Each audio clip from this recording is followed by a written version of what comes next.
छात्रों की गूंज कार्यक्रमासाठी राहुल गांधी पुण्यात दाखल।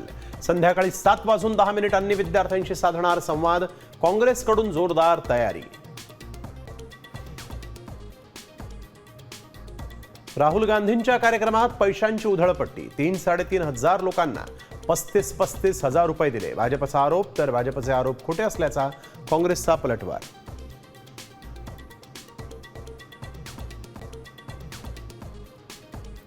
मुख्यमंत्री देवेंद्र फडणवीस जेनझी सोबत थेट संवाद साधणार। नागपूरच्या रेशीमबाग मैदानावर उद्या कार्यक्रमाचं आयोजन।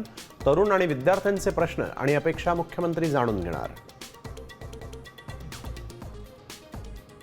विशाखा राऊतांचं नगरसेवक पद धोक्यात। ठाकरे सेनेकडून कायदेशीर लढाईची तयारी सुरू।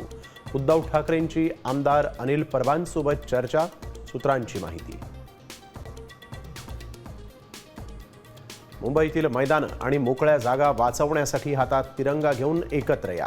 आदित्य ठाकरेंचं आवाहन। ठाकरे सेनेच्या वतीनं उद्या तिरंगा आंदोलन। भाजपनं मुंबईतील मोकळ्या जागा हडपल्याचा आरोप। अल निनो कहर करणार। 100 वर्षांमधील सर्वात भयंकर स्थिती निर्माण होण्याची शक्यता। सर्वात जास्त धोका भारताला। ब्रिटनच्या हवामान विभागाचा इशारा।